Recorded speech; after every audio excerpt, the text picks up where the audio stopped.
Ito ang kwarto ko dito sa titirahan ko. Ayan. May 65 inches TV. Ayan. Ito po ang accommodation ko dito sa Saudi.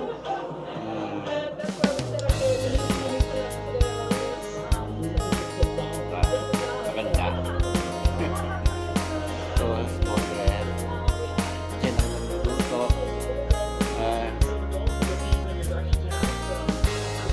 Dito ang buhay sa Saudi. May bed. Okay. Hi guys, ito na ang bahay na tinitira namin sa hotel. Yan, kasama ko yung isa. Ayun siya. Sige, magpasalamat.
Ano kayo? Kasi siya naman ang dog naman, nakaganon pa.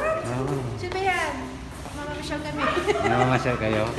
Kita lang tayo doon mamaya. Eh, mga sister, papunta na sila ng Panda.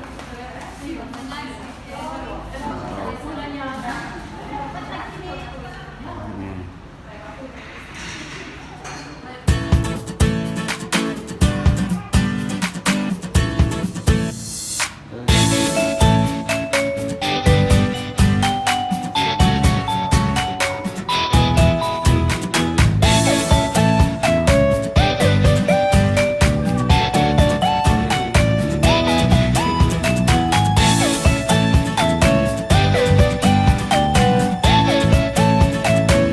Ayan, clinic ko. Sige, hi. Saan ka punta?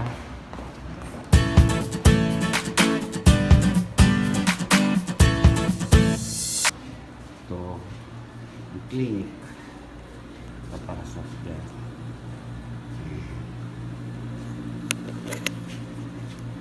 Dito na. Sige, bye-bye. Hi guys, good afternoon sa inyong lahat po. Kanina, karating ko dito sa clinic. Medyo maulap, saka umulan. Bandang hapon na yata yung alauna. So, pasok ko kasi 4:30 hanggang alas 10 ng gabi. Pag Friday kasi. Yun. Saka, yun, pinakita ko sa inyo yung hanggang bahay, hanggang papasok sa work dito sa clinic. Papasok namin kanina.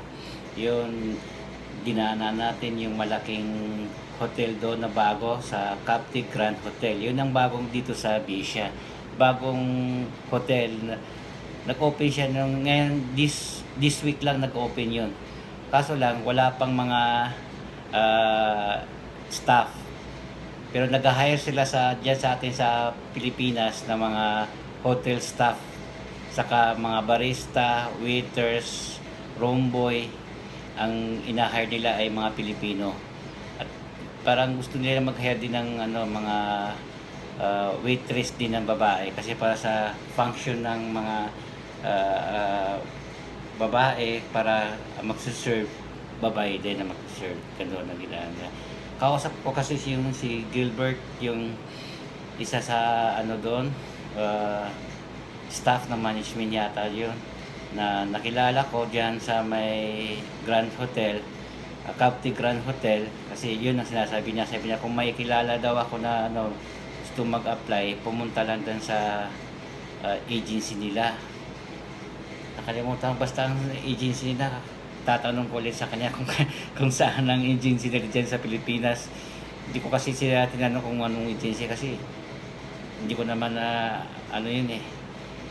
Basta kung mayroon makita nyo doon dyan sa agency na nag-hire sila ng mga management trainee, hotel staff, may reception. Ang reception data hindi, puro Saudi ang kailangan nila doon. Yung sa sa mga room boy, waiter, saka barista. Meron ng coffee shop dito dun sa hotel na yon. Pero wala pang barista nila. Ang barista nila kasi India. Pero wala pang masyadong pero mas gusto nila, prefer nila ang mga Pilipino na barista kasi magagaling daw. Yun, kaya number 1 tayo mga Pilipino sa mga larangan ng trabaho kahit saan sulok sa mundo. Pilipino pa rin ang nangunguna. Kasi iba kasi ang ng Pilipino. Okay guys, yun. Dinaanan natin yung Captive Grand Hotel. Tapos sumunod yung Bisha Airport. Ang Bisha Airport is malapit din sa tinitirhan ko. Yun, going to my work at my clinic here in Mustashari Medical Clinic. Yun ang natin pinakita ko sa inyo. At maya-maya ipapakita ko sa inyo kung saan pa ako gagala after my clinic. Okay? Kasi parang sabi ng isang kasamahan ko doon, sabi niya pasyal daw kami, gusto namin kumain sa mga restaurant dito. Pero guys, ang restaurant naman dito lang, McDo, Herpy, KFC, Hardee's, sa Kudu, yun. Pero parang gusto na pumunta doon sa kaibigan ko doon sa may Black Sheep Coffee Shop. Parang gusto na rin mag-coffee mga late, around 11 o'clock ganyan. Para at least makapag-unwind na naman ang konti kasi sub-sub sa trabaho this week. Ang dami namin ginawa, ang daming pasyente, tapos nakaka-stress. Diba? Pag dito kasi iba ang ano ng Saudi, nakaka-stress sa mga pasyente dito. Laging nagmamadali, laging nagmamarunong, lahat alam. Lagi sila, o ganitong gawin. Sabi ko sa kanila, bakit hindi ikaw lang umupo dito? Ako na lang pasyente mo. yun, yun, yun ang mahirap dito eh. Minsan tinuturuan ka, sasabihin mo sa kanila ito, sabi nila, bakit ganito? Bakit hindi mo ginawa? Sabi ko, yan na naman tinatanong mong sakit. Eh, siyempre yan din ang ibibigay ko sa yung gamot. Sabi niya, hindi, gawin mo to. Sabi ko, sige, gawin. Kasi dito talaga, hindi ka pwedeng humindi sa kanila kasi nagsisigaw na sila. Iba ang ano nito mga pasyente kasi dito sa itong bisya na to kasi karamihan dito ay yung sinasabi nila ng mga badu, yung mga dating tao dito na mga mangmang. Yun. Mga hindi pa na para kumbaga sa atin hindi pa civilized pero karamihan naman dito ay ano yung civilized na kasi itong bisya is part of the Ashir kasi ang ang Ashir province ang main city nila ay Kamis at Habha pero itong bisya na bisya ng lugar na pinagtatrabahan ko ay malapit na maging city kasi meron ng airport saka may mga malaking establishment dito. Marami din mga may mall na pero konti pa pero merong ginagawang mall na malapit dito sa amin na parang sinasabi nila ay mall galing sa may Alcobar yung parang hindi ko alam kung anong mall yun. Yun. Basta yun na yun. Basta yun ang mall na yun. Basta ang dito, kasi dito sa clinic namin, malapit kami dito sa city center. Yun sa unahan doon, nandun yung Hyper Panda, Center Point, Red Tag, saka McDo. Saka may mga gold shop din doon. Saka yung mga pang Saudi na mga changi-changi nila nandyan. Kaya malapit kami dito. So ito sa area ko naman dito, pinagitnaan kami ng clinic dito ay mga glassware saka mga appliances. Dito yung Al Saif Gallery saka Emirate saka yung Dubai Center. Yan ang malapit. Isang lakad to pagbaba ko, paglangan nandiyan sa Dubai Center, yung mga kamsa, yung kamastas, realin, ganyan. Meron ka mabibili dyan, marami. Kaya minsan dyan ako bumababa, tapos yun na, bibili na kung anong gusto kong bilhin. Saka kung gusto ko naman bumili ng mga pastries, mga ganyan, mga chocolate cake, andun sa Sanabel, yung sa pinakita ko sa'yo kanina na yung dinadaanan. At saka yung sa malapit ng buksan this month yata magbubukas na yung Domino's Pizza. Yan ang bago dito sa Pizza. Bago na, ewan. Pero parang take out lang yata yun kasi maliit lang na walang spasyo na mapili kumain sa loob. Pero parang lang yung pang take out yata yan talaga. Pero ngayon dito kasi dalawang pizza na malapit sa amin. Itong Domino's saka Pizza Hut. Ayan sa Pizza Hut naman, binago nila yung structure nila. Tapos ginawa nila ngayon na may mga kainan sa loob. Dine-in, yung sa pinaghiwala yung para sa family saka sa mga single. Yung sa family naman, ang pilit pumasok doon yung mga mga sister, yung mga babae, mga nurse, pwede sila doon sila mag-dine doon. Kasi dito pinaghihiwalay ang babae sa lalaki. Kung family ka, doon ka sa family section. Kung single ka, dito ka sa single section kasi bawal. Bawal dito kasi kung baga itong bisya na to ay karamihan dito yung mga ano to yun, nandito yung mga lahat ng tinapon ng mga taga Riyadh, Jeddah na mga mutawa. Dito sila ngayon. Kaya marami pinagbabawal dito. Saka ngayon, sinabihan kami na bawal bang mag-short. Kasi pag nahuli ka, nakita ka na naka-short ka sa naglalakad sa daan, huhulihin ka at magbabayad ka ng 500 riyals. Kung hindi ka magbabayad, ikukulong ka ng 2 araw. Kaya sa mga kababayan ko dyan, please lang, huwag kayong mag-short. Sa mga lalaki, bawal ang short ngayon. Pinagbawal nila ngayon na mga mutawa. Yung mahilig mag-short. Ako, hindi naman ako nag-short. Minsan lang. Sa bahay lang ako nag-short. Pag umaalis ako, mga jogging pants. Yes, لكن الحمد لله. Beautiful, ها؟ ايوه خلاص كويس. فين طابعه؟ وين؟ طابعه تبعه؟ هذا طابع حق ورق فين؟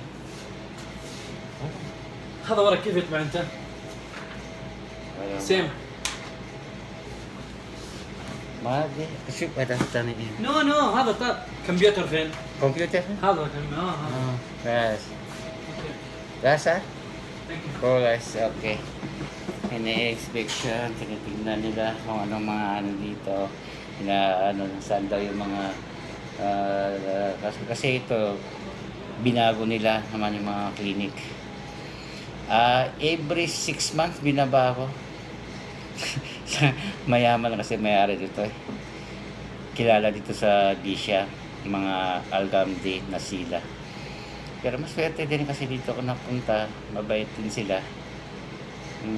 Every year, ngayon lang yung medyo nagtagal lang ako dito.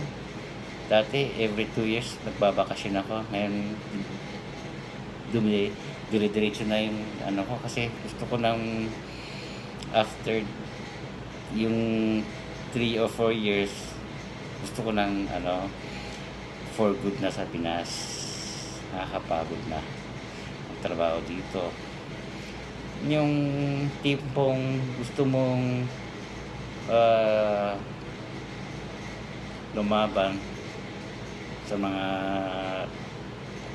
demonyo dito na mga Egyptian, ito ang pinaka-problema na laging kaaway mo ay mga Egyptian. Iba kasi sila sila nagmamatas at nagmamarunong. Pag nandyan naman sila, pag binigay mo naman sa kanila yung trabaho, hindi man alam, magtatanong pa rin sila sa iyo. Yan. Kaya mga kababayan dito kasi pag nagtrabaho ka dito sa Saudi, dapat baunin mo yung napakalaking pasensya. Yan. Saka magpasalamat ka lang sa hindi ka mapaaway, ganyan. Kasi pero hindi talaga, minsan napapaaway ka, napapasigaw ka na rin sa mga ginagawa nila kasi dito hindi ka nire-respeto. Pag foreigner ka, hindi ka nire-respeto. Hindi ko naman nilalahat-lahat ng mga Saudi, pero yung iba talagang parang ang tingin niya sila parang ganito lang, napakaliit. Kunting tiis na lang kasi ganun na kasi nandito para kumita, para sa pamilya. At yun, tiis na lang. At least pag natapos na yung kontrata, ako tapos na ang kontrata ko pero tinuloy ko pa para kasi kailangan ko para sa pamilya ko, para dun sa Marawi, kasi alam niyo na ano na nangyari sa Marawi, dyan sa atin, nakagera, halos lahat nawala na, halos lahat walang wala, Ayun, mga magsisimula naman tayo sa panibagong buhay. Kaya, so wala na malilimo na ang buras na makabango na marawi. Gito sutigiran ng tanwa kunting tiis na lang tayo dito. Kaya anyway, mamaya papakita ko naman sa iyo kung saan ako pupunta, kung saan kami kakain, kung saan kami magko-coffee shop. Sige, yun lang po. Maraming salamat. Saka, wait, kung ano lang please subscribe my channel. This is Norban's Vlog. Just click subscribe. Yun na yun. Maraming salamat sa inyo. Bye bye.